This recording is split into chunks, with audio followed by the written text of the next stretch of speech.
আসসালামু আলাইকুম রহমতুল্লাহি ওয়া বারাকাতুহু। আমাদের এক ভাই প্রশ্ন দিয়েছেন, তাকদীর কি পরিবর্তন হয়? জবাব, প্রথম বলবো আমরা তাকদীরের বিষয়ে আমাদের অত্যন্ত সতর্কতা অবলম্বন করা উচিত। ইবলিস মানুষের মাঝে অনেক ওয়াসওয়াসা কুমন্ত্রণা দিয়ে থাকে তাকদীরকে কেন্দ্র করে। ভুল সংশয়, খারাপ সংশয় তার ভিতরে দেওয়ার চেষ্টা করে। এজন্য বলবো, তাকদীর সম্পর্কে যথাযথ জ্ঞান না থাকলে, কোরআন সুন্নাহর বিষয়ে জানা না থাকলে কেউ এই সংশয়গুলি আমলে নেবেন না, এড়িয়ে যাওয়ার চেষ্টা করবেন এবং যাকে তাকে জিজ্ঞাসা করেও জবাব পাইতে চাইবেন না, নির্ভরযোগ্য জানাশোনা ব্যক্তি ছাড়া। দ্বিতীয় বিষয়, তাকদীর কি পরিবর্তন হয়? ডাইরেক্ট প্রথমে বলবো যে না, তাকদীর পরিবর্তন হয় না।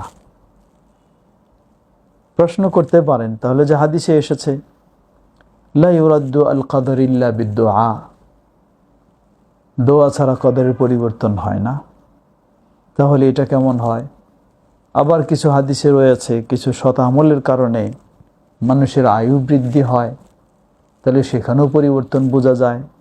জবাব, এই দোয়া এর মাধ্যমে আপনার তাকদীরের পরিবর্তন আসবে, এটাও আপনার তাকদীরে রয়েছে। আপনি দোয়া করবেন, আল্লাহ কবুল করবেন, যার ফলে আপনার এই সংশোধনী পরিবর্তন ঘটবে, এটাও আপনার তাকদীরে আছে। অনুরূপভাবে আপনি এই সৎ আমল করবেন, যার ফলে আপনি আপনার রুজিতে বা আপনার আয়ুতে এই পরিবর্তন পাবেন, সেটাও আপনার তাকদীরে রয়েছে।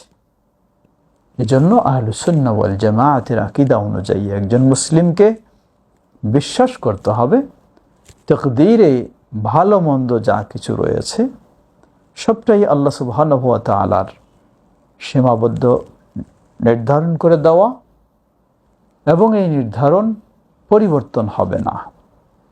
ইসলাম আমাকে নির্দেশ দিয়েছে ভালো কাজ করার, আমি ভালো কাজ করার চেষ্টা করব।